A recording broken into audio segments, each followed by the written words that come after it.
Hi, everybody, and welcome to our program. My name is Amanda Hornberger. I'm the program director at the Jewish Federation of Reading Berks and also the co-chair of Literature Berks. Literature Berks is a program, sorry about that, of the Jewish Federation of Reading in partnership with the Exeter Community Library and the Sinking Spring Public Library. And we're so glad that you're here with us tonight. The odds of getting hit by a bus are 495,000 to 1, but the odds that you're going to die someday are pretty good. Tonight, we're going to talk about what you need to do to organize your life for now, for when you're not around later. I'm pleased to welcome our panelists tonight, Abby Schneiderman, Adam Seifer, and Gene Newman. Abby is a co-founder and co-CEO of Everplans. It's an industry expert in the fields of digital estate planning, technology, and consumerism. She's a Forbes.com contributor and has been featured in the New York Times, the Wall Street Journal, and CNBC. Adam is also a co-founder and co-CEO of Everplans and has helped create multiple huge online communities and networks. He's an inventor on the social networking patent, now owned by LinkedIn. Gene serves as Everplans editorial and education director and has spent his career as a writer, editor, and content leader for Maxim.com, Hatchet, Fibonacci Digital, and other lifestyle properties. All three of our authors are coming to us tonight from New York City, and welcome to Literature Berks. Thank you so much, Amanda, for having us. We're Adam and Gene and I are thrilled to be here. And I thought that what I would do is maybe start off by telling everybody a little bit about how this all came to be, and then we'll definitely get into the heart of how to get organized. But this all started really back when I was planning my wedding back in 2010, when I was using all of these really helpful online sites that are out there, like the knot.com and Martha Stewart's websites. And I was on them every single day. I was on their apps and their guides and their calendars and their checklists. And I don't know why my brain went from marriage to death, but I started to think about what's next and what other life stages are there and what other resources are out there that are going to guide me through the rest of my life. And I just started looking into it and found that there were plenty of resources to help people with weddings, plenty of resources to help with having, a child, buying a home, sending your kids off to college, planning for finances and retirement. But after retirement planning, that was it. And there were no more life stages covered online. And it just didn't seem right that the only unavoidable life stage and the most scary and overwhelming one just didn't have anything out there online to help people with it. And being a repeat tech entrepreneur, I mentioned this idea to my friend and now longtime business partner, Adam Seifer, who's another veteran of the tech community in New York. And together we started working on this idea.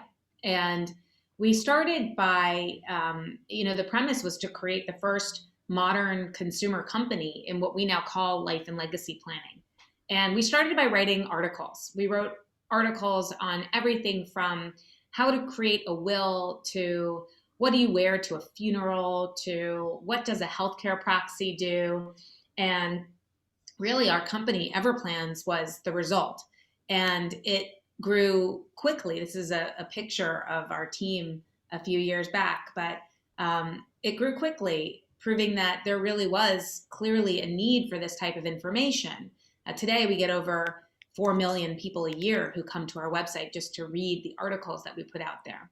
But a big part of our story is that a year after we initially launched this content online, my family experienced an unspeakable tragedy, which was that my 51-year-old brother, who was on vacation with his family, was on his way to lunch when he was killed in a head-on collision by an impaired driver driving down the wrong side of the road. And everything changed for us in this instant. And my family was thrust into this position of having to make, crazy decisions, and we had no idea what he would have wanted, and it was just an absolute disaster. And my brother had made some financial arrangements, but our family had no idea what he would have wanted. We had no idea where his accounts were. We had no idea what to do, and we were thrust into this position of having to track things down and make all sorts of these decisions in a quick, period of time. It was expensive, it was stressful, and it's a situation that nobody should be in. And you can see, actually, this is a picture of me and my brother. This is my favorite picture of the two of us, but this was back when I was like 2 years old. And this made, the situation made Adam and I realize that we could go so much deeper and further than helping people just read articles. But in order to really make a difference for people at their time of greatest need, we had to help people get a plan in place ahead of time. That way, if a tragedy or emergency struck, families would have access to everything that they needed in one place in real time. And so we began building a planning platform. And that's when Gene came aboard to help make this topic more relatable and accessible to all. And this book is a culmination of everything that we've learned, the experiences that we've shared together, and it will empower and inspire everyone to get a plan in place. When we started writing the book, In Case You Get Hit by a Bus, well over a year ago, we obviously did not know that the world was going to change the way that it has, which we do address in the book's introduction. And Adam, if you don't mind. Sure, Abby, thanks. And this is a picture of my family, and that's who I plan for. And this was from back in March when wearing masks was still a novelty. Remember that? So I'll start you off with a little excerpt from our introduction from the book. For more than 10 years, we have been obsessed with helping people get their lives organized in case something unexpected happens. By far, the most difficult part of our mission used to be convincing people that the unexpected actually happens, and that unexpected things could happen at any time, like getting hit by a bus, as our not-so-subtle title suggests. And then at the beginning of 2020, the entire world was hit by a bus in the form of a pandemic. The unexpected, the very thing our company was built around, became reality for just about everyone on the planet. Life as we knew it ground to a halt. Those families that could hunkered down to minimize the impact, and most everyone feared the worst. But there were undeniable bright spots too. A warm text from a friend you lost touch with years ago, a post on social media from someone on the road to recovery, a former coworker checking in to see if you were okay. Group video calls with family members became the norm, a chance at least to see each other's smiling faces, and to poke fun at parents who spent half the call trying to figure out how to turn on their cameras or their microphones. Birthdays, holidays, and graduations were celebrated remotely, but we could still be together. These were the moments that made us forget how tough everything had become and focus on what's really important, the hope and strength we get from those we love, who themselves take strength from us in return. The feelings of hope and despair that arise during a crisis can often motivate us to make lasting positive life changes. But as memories fade and normal routines return, that feeling of hope and purpose can diminish. This book is intended to help you renew, reinforce, and remind yourself of that hope for the rest of your life. We believe planning for your family and loved ones is the key. Our mission has always been to help as many people as possible prepare for the unexpected. And that mission, to help people ensure that their family isn't left unprepared when the unexpected strikes, has taken on an even greater, more solemn importance now. But really, it was always that way for us. Over time, as more and more people started using Everplans, we realized the site wasn't about death. It was about life, because getting everything organized lets you live life to its fullest, knowing that you're prepared for anything, having done your very best for those that you love. And that's what you'll find in this book, a plan to do just that, and it's easier than you think. And speaking of loved ones, here's a good question to consider as you get started. What's important to you? These are my kids here. Most people simply say family, but we want you to go deeper than that. What's really important to you? It doesn't have to be one thing. Our lives aren't that simple. It might be something that hurts a little or even makes you uncomfortable to think about, because being challenged can spring us into action. We all have different motivations. Maybe you witnessed the chaos a friend experienced after the death of a family member and don't want your own family to suffer the same fate. A parent might be terrified at the prospect of their young children being raised by an unfit guardian or worse, in foster care. Money is often the cause of most issues, and perhaps you don't want your family going to war over what you leave behind. Or maybe it's as simple as you waking up in the middle of the night completely wrought at a pandemic that went from a story on the news to our new reality. But once you have a clear vision of your purpose, think of it as a picture-in-picture box on a TV screen following you around the entire book. That picture might have an image of your kids, your spouse, your partner, your siblings, your puppy, or a person that you loved who is now gone. And when you get discouraged or overwhelmed, take a second and visualize that image in your head and then repeat this mantra, "This is why I plan."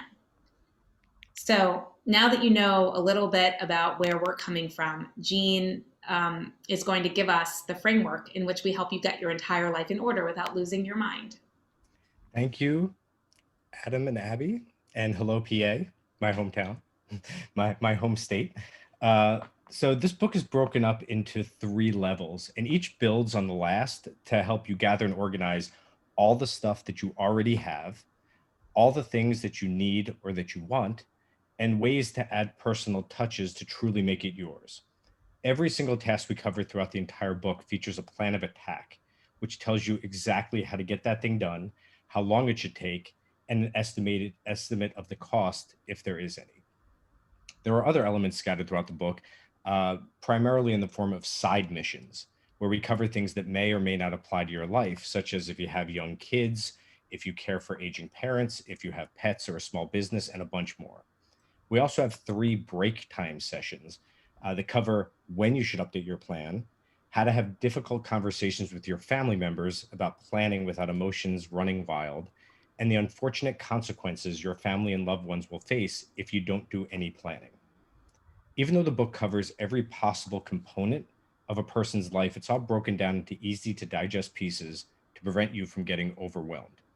We're going to give you a brief overview of each level so you know what to expect. And Abby's going to get us started with level 1. Level 1, starting with your stuff. This is where we help you get the following things in your life under control, which includes a system for managing all your passwords and secret codes, your money and assets organized so that you don't have a panic attack, an instruction manual for your home and vehicles, a decluttered address book where your most useful contacts rise to the top. And Gene and Adam know this is something that I'm still working on personally. But if there's one thing that we mention in the book repeatedly, it's passwords. It's almost comical how many times we mention them, and we have no regrets because they've become such a vital part of our lives in so many ways. Yeah, so the average internet user has more than 130 accounts. And as you know, each of those accounts requires an email or username and a password. And so how do most people keep track of them all? According to a Pew Research Center study, 65% of people say they just keep them all in their head. Yeah, that's right. Memorization is the dominant method. And so that means either everyone is a super genius, I can't even remember what I had for dinner last night, or what they're doing is they're reusing the same passwords on multiple websites, which we all know at this point is just asking for trouble. And then beyond the password issue, unlike your physical possessions, digital assets aren't always obvious because they're not just lying around the house like a bike or a painting. And so they can get lost or rendered inaccessible if you don't get them organized. And so, when we say digital assets, we're talking about hardware and software. And so not only does it include your phone, your computer, your iPad, as well as everything else online or in the cloud. So it includes like social media, shopping, entertainment, rewards programs, family photos and videos, and so much more. We refer to this as a digital estate plan, and we cover it from multiple angles throughout the book. And I don't want to give away any spoilers and ruin the surprise here, although Abby kind of already did it. But we start the book with passwords and we end with passwords. They've just become that important these days. But another important aspect that we cover in level 1 is managing your home and your important contacts. Stop for a second and think about all that goes into running a household. This is actually one of our favorite illustrations from the book and shows how menacing a house can be if you don't know the ins and outs. But from the mortgage or rent to the routine maintenance to the utility bills that you pay on a monthly and yearly basis, I don't have to emphasize this point because you already know. A typical household could have more than 15 utilities, vendors, or services associated with it. And that doesn't even include how it's financed or any quirks that only you know about, like if part of the basement floods after a heavy storm. Now imagine your family trying to piece all of this together without you around to help. Do they even know where you keep the deed? Do the utilities in your name need to be canceled or transferred to someone else? If a pipe burst, is there a trusted plumber that you call that gets the job done, who won't rip you off? And what about maintenance and care instructions for your car? There are dozens of things that you've figured out over the years to help your home operate smoothly, which is why the book explains how to create something we call a home operating system, which is a helpful and easy to compile instruction manual for your home. We also provide a system to help you get all the important contacts in your life organized, which can help your family in so many ways, whether it's for something routine during an emergency or for when it's time to settle your estate. You'll realize that while you're reading this book, that level 1 is about getting what you already have in order. And as we move on to level 2, you'll start noticing we add some more elements into the mix. And I'll say just yesterday, my mom sent me a text message of the person that is now her new primary care physician. And I was like, that's great. Thank you so much for doing that. I'm so happy that I find, that I have that information. So it can just start with one tiny thing. Yeah. And level 2 includes some of the more traditional aspects of estate planning, like legal documents and healthcare directives, as well as a deeper dive into your digital world. And here's what you're going to have accomplished after you finish this level. You'll know how to get a will and power of attorney in place, plus information on setting up a trust, how to organize your bills and debts into a neat, non-depressing pile, how to compose what we call a personal medical journal, and learn everything you need to know about advanced healthcare directives, and you'll have brought order to every digital account and service that you use. This level can seem stressful because it involves things that seem either complicated or things that you might want to avoid. We demystify it all and help you understand why making these decisions will eliminate stress from your life. Adam has 2 personal examples, one involving a will and another involving healthcare directives, that brings it all down to earth. Thanks, Gene. And this is a picture of my father-in-law, Marvin, who is an amazing man, and he's there with my wife, Carrie. And he died unexpectedly about 3 years ago. And even though we figured he didn't have a will, we weren't really sure. And so we ended up searching all over the place for a couple of days, just in case. And then because there was no will, there was no executor. And so my poor wife had to petition the court just to be the administrator of his estate. And we had to end up putting up a personal bond just so she'd be allowed to do all those unpleasant things like closing down credit cards and shutting down bank accounts and things like that. It's already so yucky. And these extra steps made it extra difficult.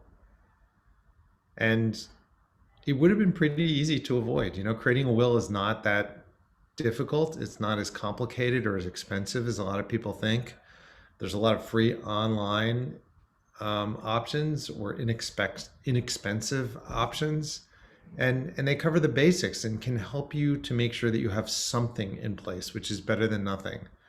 And then, of course, if you have a more involved estate, like if you've got a blended family, or if you have property in multiple countries or multiple states, or you have some complicated investments, it's really well worth the cost of an estate attorney to get this completed once and for all, if only to save your family the unnecessary burdens that will pop up later.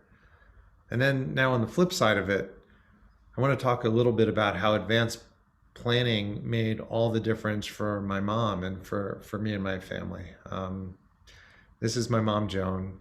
And this is the part where I get to talk to you about the importance of medical directors, medical directives, and specifically something called an advance directive, which primarily is the combination of something called a living will and a healthcare proxy, but which can also include a DNR, a do not resuscitate, and a pulsed. But the importance of it, regardless of which pieces are in it, cannot be overstated. And I experienced this with my mom, who unfortunately near the end of 2019, after a tough battle with cancer, she died. And I was fortunate enough to have taken a little time several months before to sit down with her and my dad and straighten out her advance directive. We redid her living will. We got her healthcare proxy squared away, and as a bonus, I got my dad's done at the same time, which was awesome. And it gave us a chance to discuss what was really important to her. And it's a weird conversation at the beginning. Of course, it's awkward, but once we got going, it totally started flowing. And by the end of it, she felt a huge amount of relief that she got to actually get this stuff out. And then when the end ultimately came and she wasn't able to communicate anymore, I knew exactly what she wanted, and I knew she wanted to be home. And I knew exactly what she didn't want. And so what was great is that there were no dramatic arguments with anybody in my family. And I wasn't tortured then, and I'm not tortured now by wondering if my decisions were the right decisions. That little bit of communication and planning really just gave us all so much peace, and it gave her total control over her end. And that doesn't always happen. There was a study done by Stanford University that found that more than 80% of patients say that they wish to avoid hospitalizations and high intensity care at the end of their lives, and that they would prefer to die at home, but that their wishes are often overridden. And while there are never any total guarantees in life, having your medical and legal documents in place will really increase the likelihood of you getting what you want. And one of the great parts of an advance directive is that it's completely free. You don't need an estate attorney or anything like that to execute it. And we actually have free templates for each state on our site at everplans.com. And we also have a link to them in the book so that you can go search for your state and hopefully get it done once and for all. We walk you through all of this in the book, along with a quick, easy to understand reason as to what each of these legal or official documents provide and the decisions that you need to make. Here's a quick overview. Your will. Who gets your assets, and do you need to name guardians for any dependents? And then power of attorney. Who should be making financial and legal decisions on your behalf if you can't? Advance directives, as Adam was just describing. Who should be making health decisions on your behalf if you can't? And what sort of treatments do you want? When boiled down, it's that simple. You'll find most of your effort won't actually be in doing the paperwork, but making the decisions. And then lastly, trusts. How to protect assets and even what trusts are in the first place, which I will admit I still find confusing a little bit. But here are some questions for everyone here to think about. Do you already have these documents in place already? Or have you put off creating them? Do you want them, but you're just not sure where to start? One of the goals of the book and Everplans is to make sure that you create the plan that's best for you and your family. So definitely do not hesitate to contact us with questions or concerns after this evening's event that might be keeping you from crossing these documents off your to-do list, which brings us to the final level in the book, which focuses on personalization. Level 3 allows you to personalize your plan with a slew of finishing touches, which include an organizational plan for all your meaningful photos, recipes, and family heirlooms, a record of your personal history, interests, beliefs, and life lessons so everyone remembers you the way that you want to be remembered, a model for writing letters and recording videos for your family and loved ones that they'll cherish for the rest of their lives, a complete understanding of everything you need to know about planning a funeral, and we also include a template to write your own obituary if you're up for it.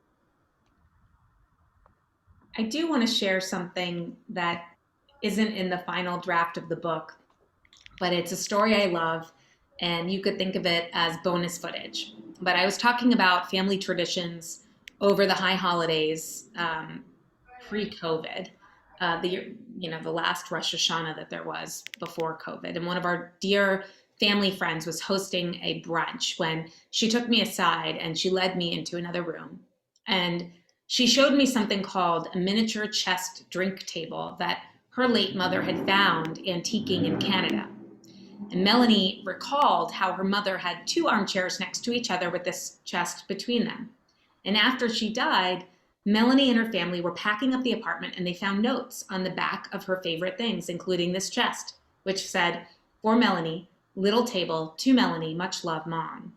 And she also had left a note on the back of a Salvador Dali lithograph that Melanie bought her in Paris and said, "My only Dali from my only Mel." The miniature table and Dali lithograph are obviously beautiful, but the notes make them so much more meaningful. And this is a beautiful way to express love and to say goodbye, but it doesn't have to be a surprise. It shouldn't be a surprise. And while the miniature chest drink table is now safely in Melanie's possession, what if she had never found that note? So cleaning out a late parent's home while grief-stricken could lead to discarding items that have a story to tell. And that same goes for a family member swooping in and taking everything, especially if they think those items have value. A person who works closely with us told us how an in-law looted all the classic furniture from a deceased parent's house before anyone had a chance to claim anything. And while this was many years ago and she's not even sure she wanted any of it, it's still a minor point of contention among the family. So anything that you can do now to prevent possible conflicts down the road is always a benefit, especially if it only requires some paper and tape and a few sticky notes. And here's the thing I learned working with Adam and Abby all of these years. They, like many people here, I'm sure, are obsessed with food and they love to cook. So much so that I insisted each of them include one of their favorite recipes word for word in the book so readers can get an idea of how to make sure their own recipes are kept alive for generations to come. Now I'd like the master chefs to explain their creations and what organizing their recipes means to them. Abby, you're up first. Okay, well, recipes are extremely important to me, as I'm sure they're important to many people here. My late beloved babysitter, Lydia, used to make these incredible empanadas, and she shared the recipe with me before she died.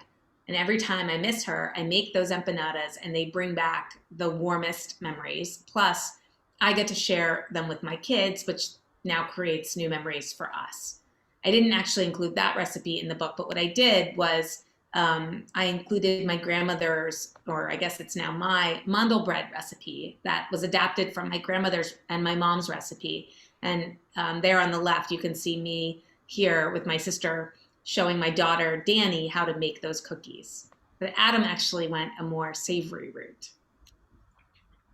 Yeah, I picked something just a little bit spicier. It's my chili recipe that I've been working on for like 30 years. And there it is in my favorite yellow pot that I got from my grandmother that I always make my chili in.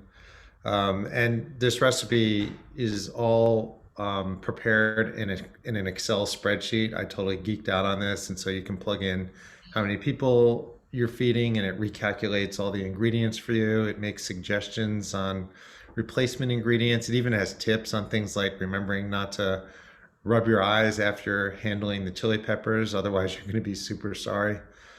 But ultimately, this idea of passing along these really meaningful family recipes plays into a host of other aspects that we include in the book that we think will help you to keep your legacy alive. And think of all the personal lessons, the tips, and the knowledge that you might like to leave behind, whether it's information about your family history, things you've loved about your life, lessons that you want to pass on to future generations. Technically, if you put it all together, it's called an ethical will, but in the book we call it Spill Your Life. And we broke it into 6 rounds, so it feels a little bit like a game show. And this stuff might seem obvious, But when you're answering these questions, you'll start to realize how many of these questions do you wish you could have asked someone else who's no longer around now. Along those same lines, here's something I'm sure we can all agree with, which is helping others. Giving to charity is certainly great, as is devoting your time to a cause. And if you've done work to help others, whether it's regularly volunteering for events, being a big brother or sister, manning a phone for a telethon, or giving donations to organizations or institutions that you're proud to support, perhaps you've even gone a step further and allocated money from your estate to make sure that the money gets to the right place. These details should be clear and direct so that the people you leave behind know to continue to support these causes in your honor.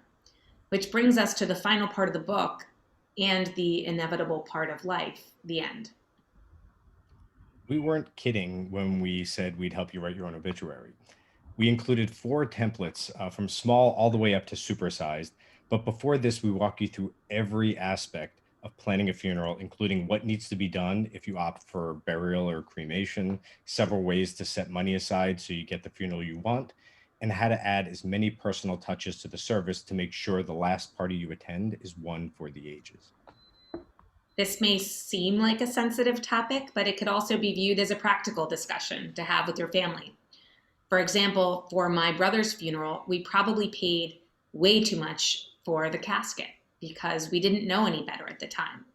And when discussing this with my parents, my mom said that her preference was for the plain pine box. But at the time, my dad surprised us all by saying that he wants the most expensive casket that we can find, which was good to know at the time. And this is why communication is vital, so that you're not spending too much money when you don't need to, or spending too little in the case of my dad. And just a quick update on this was a few weeks ago, I asked my dad if I could share publicly the fact that he wanted the most expensive casket that money could buy. And he said, I'm happy for you to share that publicly, but I want to give you an update. I don't want that anymore. Now I want the plain pine box. Your mother doesn't want me spending all that money on the funeral. So that's totally fine. And that's, your choice. You can change your mind. The point is that you need to let people know and communicate if you've made a decision and then have changed your mind, because I could totally see my sister and I getting into an incredible fight. One of us thinking dad wanted something that he didn't. So all that matters is making sure that what you want, your family knows about. Yeah, and communication is central to just about everything that we cover in the book, because sharing this information and these plans and these wishes with others is ultimately what makes your plan complete. But we also know it can be tricky to talk about some of these things with loved ones. Talking with family can be littered with emotional and sometimes suspicious landmines anyway. And then when topics include money and medical issues and death, it can be even more terrifying. And so consider for a second that people would rather talk about no longer being on Earth than talk about their finances. The Wells Fargo study that's pictured here, and which is also in the book, also revealed that although people aren't comfortable talking about money, it's one of the biggest stresses in their lives, and it causes sleepless nights. And so we offer plenty of tips on how to eliminate the fear and the stress from these topics, and how to break the ice to get your family talking and planning. Thank you so much. This doesn't even scratch the surface of what we cover in the book, and we can't wait for you to read it and get your own plan completed and out of the way. And if you think this book isn't for you, I just have one final story. Before I started Ever Plans with Adam, I was explaining the concept of this company to my parents, and my dad, who fancies himself an expert planner, said, I don't need this. All my legal documents and important plans are with our estate attorney. And then my mom said, but wait, Milton, who's our estate attorney? So you might have a folder with legal documents and instructions, or a file with an attorney, but our lives are made up of so much more. And plus, if no one knows where it is, it's sort of like you never did anything at all. The first step is just getting started, and this book helps you do that and so much more. So thank you so much for having us.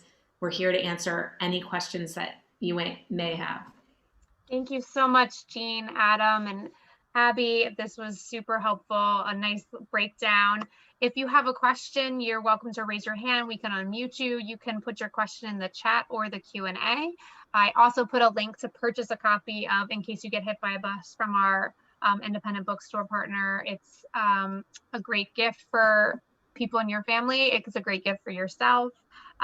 We do have one question so far in the Q&A. Nancy asked, how has the pandemic affected how people are planning for these decisions?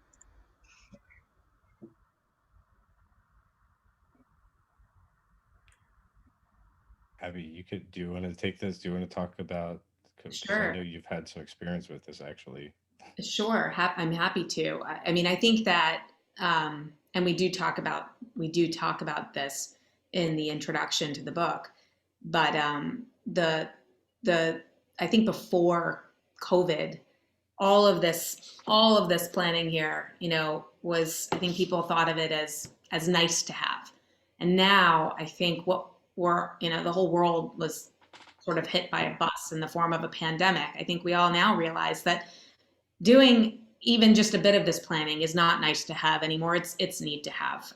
You never know when things are going to happen, when an emergency is going to, when you're not going to be able to reach family members. And the story Jean is referring to is a personal story that I have, which was very early on in the whole pandemic, and back in March. My aunt and uncle were I think my uncle was the first person in the entire county where they lived in Texas to be diagnosed with COVID, and they fell very ill. He had the whole disaster story. He's fine now, although he's a long hauler. But at the time, he was on in a coma. The whole thing, it was awful.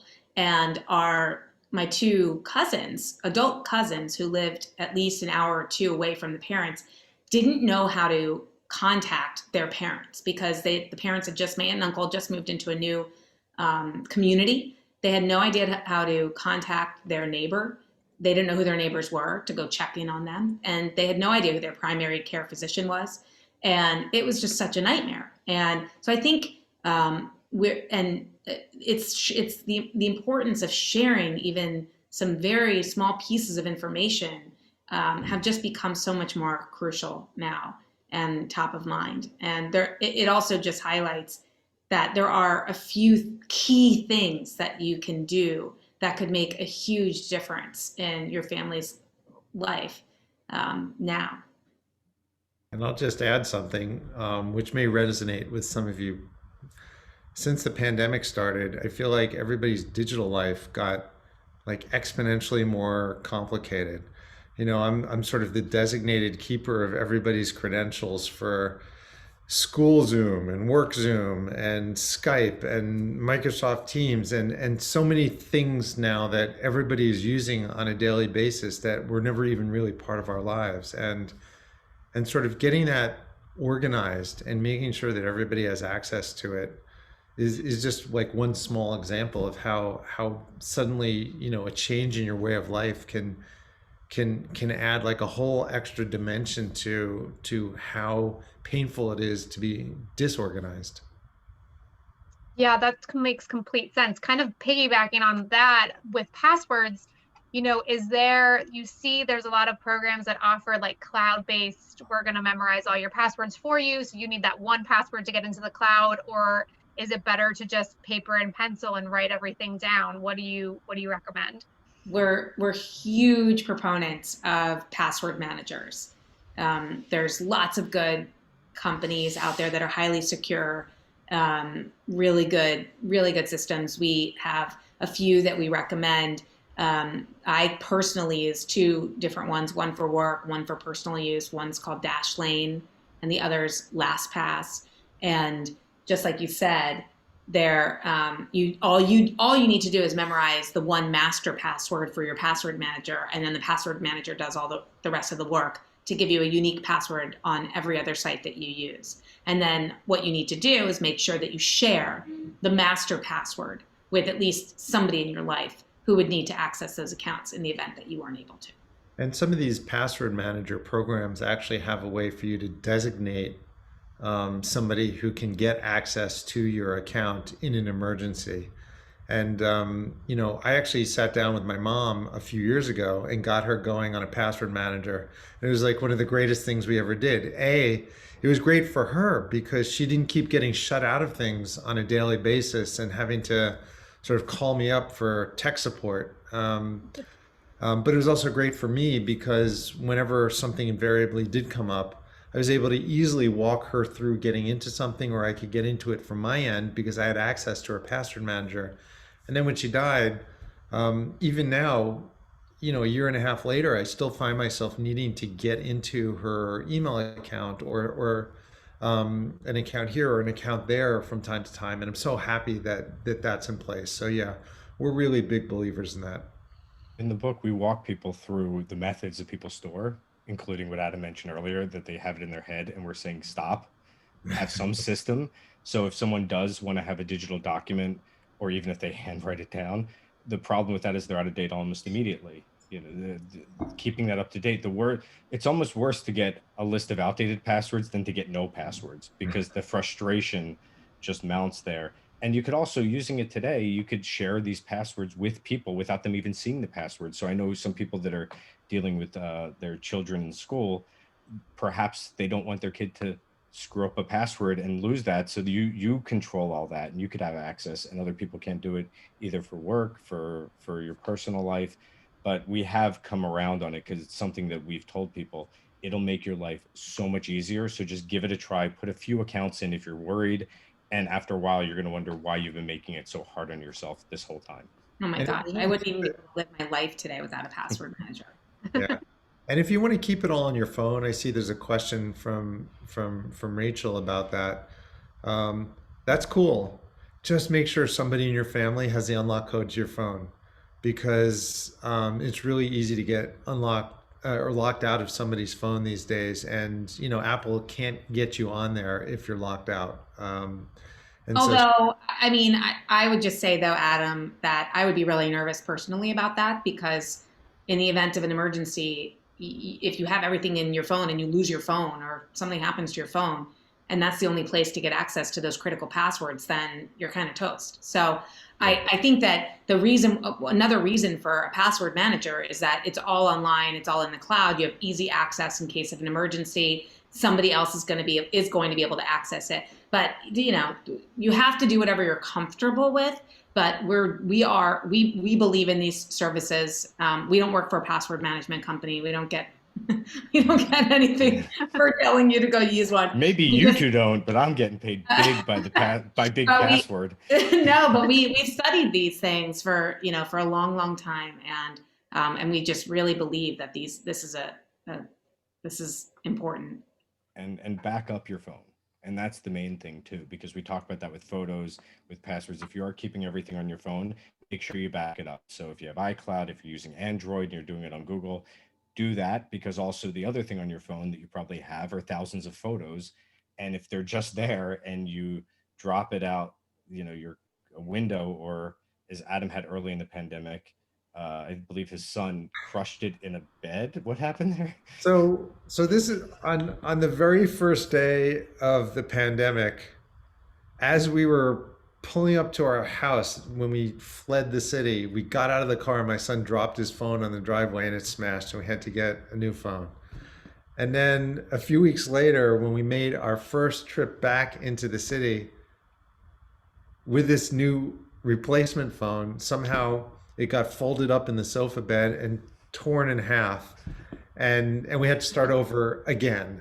And so stuff happens to phones. It just does. And my son is incredibly careful with stuff like that, and it still happened twice in the span of a few months. I think that this whole conversation, though, is really important, and is a good piece to sort of talk about related to the book, which is that this book is not scary. It's not morbid. It's not about only, what you might think of as the traditional aspects of estate planning. We're really trying to get you to think through all of these, I like to say, nooks and crannies of your life that are all over the place, or in your phone or in your computer, that are, oftentimes the things that end up being the most stressful and worst situations to have to deal with after the fact if somebody can't access them. And so we're really just trying to get you to think through what those things might be in an approachable way.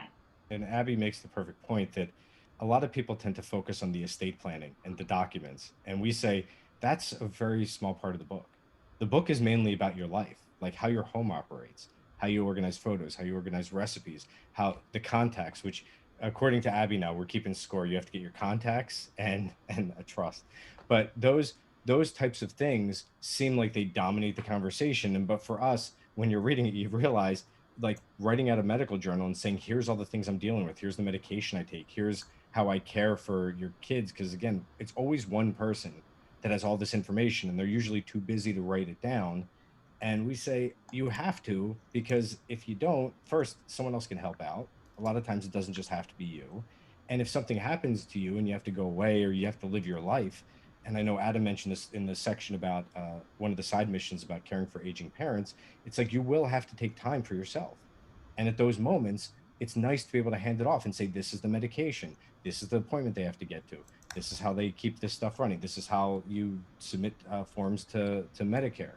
Those are the things that, again, are part of your life that kind of haunt you because the assets eventually end up in the right place, but some of this stuff will be lost forever if you don't make plans for it.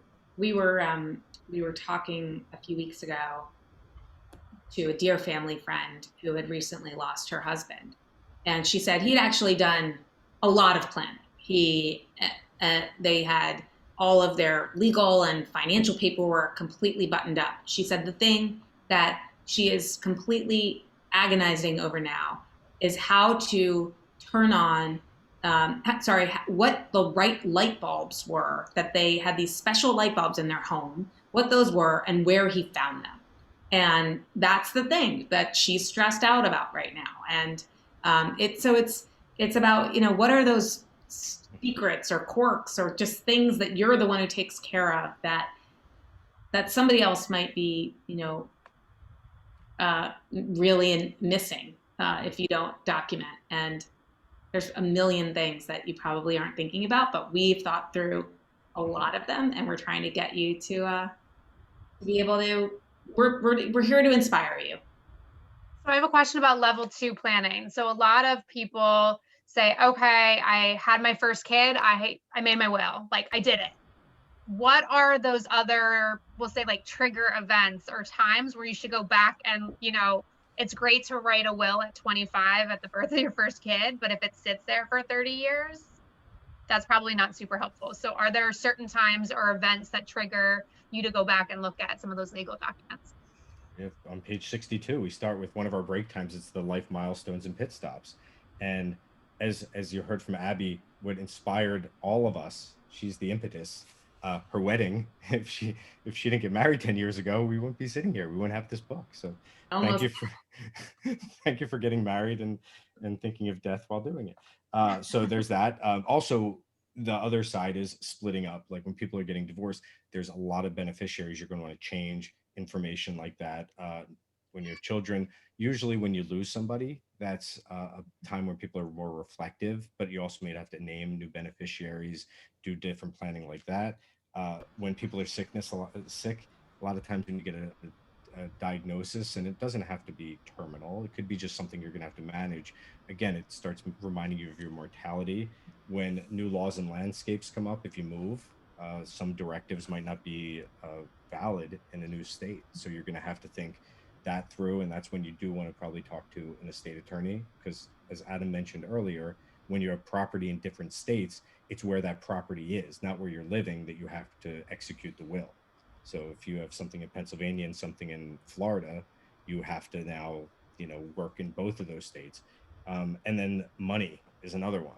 People come into money. If you get a big inheritance, if you on the winning end of a business deal, if all of a sudden you have something to protect, because we've heard from people that they've had kids, they've gone through everything, and they still didn't plan, then all of a sudden they had assets and they're like, wait, people will fight over these, so I have to get this in place so I could have some kind of control over it in case something does happen. And also, when your kids turn 18, there are certain things that you need to revisit and take a look at. Like if your kids are going away to college, you need to make sure that you've got a HIPAA authorization form in place and a healthcare proxy for them so that you'll be allowed to get information from a hospital if something happens to them. When you sell a business, when you retire, when you sell a home, there's a bunch of things that come up over the course of your life. And what's kind of cool is that for most people, it kind of punctuates their lives every, 5 or 6 years, something like this comes up. And that's a good time to review things because you were talking about doing that will when you're 25. You probably named guardians and executors who were the most important people in your lives at that moment. But 10 years later, 20 years later, 40 years later, you may have evolved and there may be an entirely different set of people that you really trust and that should probably be swapped in as your power of attorney or your healthcare proxy or your executor or something like that. And so yeah, we recommend in the book that you use these sort of life milestones as a way of just taking another look back and making sure everything's good. This is never a set it and forget it type of thing. You can't just do this stuff once and expect that it's going to be good for the rest of your life. Yeah, definitely. And along the lines of the healthcare and making those sort of decisions, how, I guess I get a lot of people asking questions of like, how binding is it? Is it just writing it down? And how do you avoid those conflicts where, your parent might want something, but the spouse wants something different? How do those all play together? Well, if you don't write it down, then you're going to have the mess. And it's like this such a bad mess because not only is it impact you, but it could have impact on your family and their relationships with each other for years and years to come. And so, I think I mentioned before an advance directive, for instance, the two pieces. One is a living will, and a living will is where you lay out your wishes about what types of care you do and you do not want in certain circumstances. The best way to make sure that that actually happens is to pair it with a healthcare proxy or a healthcare power of attorney where you choose somebody who you're designating as your agent who can enforce those wishes. And if you have both of those things in place and they're on paper, it makes it much, much less likely that there's going to be legal wrangling between different family members who disagree with your care because your wishes are clearly spelled out and the person that you've designated to enforce your wishes is clearly spelled out.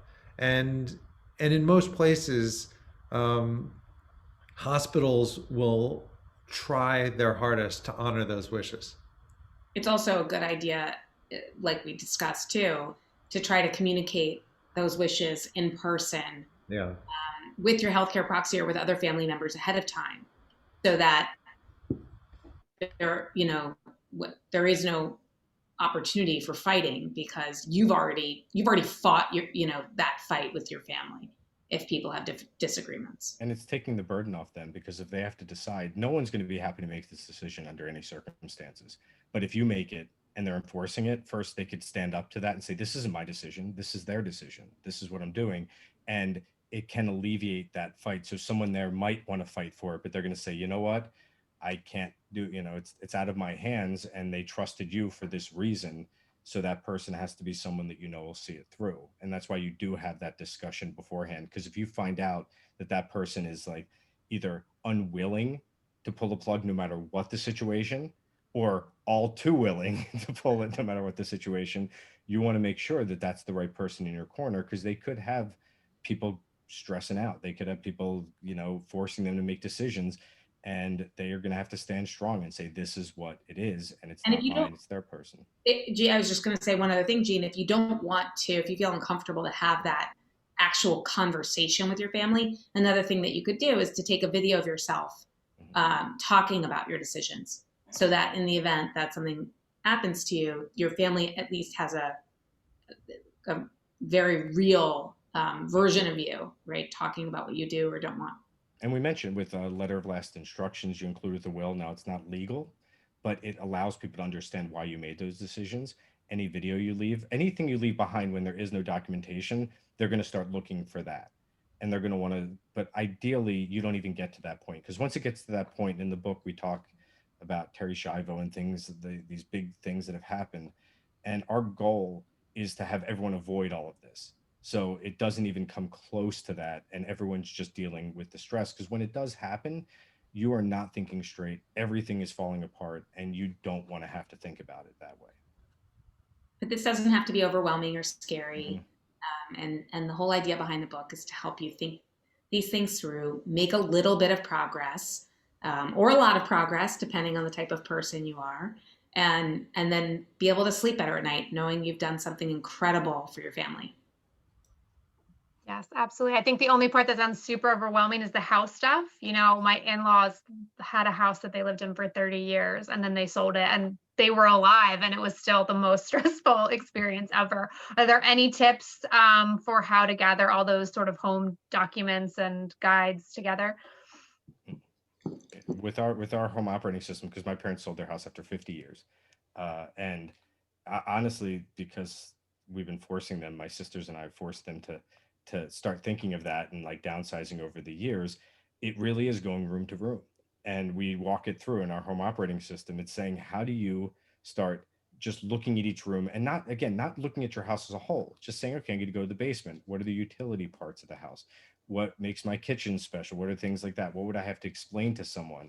Abby has funny stories about, Abby seems to have a million stories about house things. There was one in the book about electricity. She has one about a garbage disposal that recently was something you dealt with when you were with your parents in Delaware with your whole family.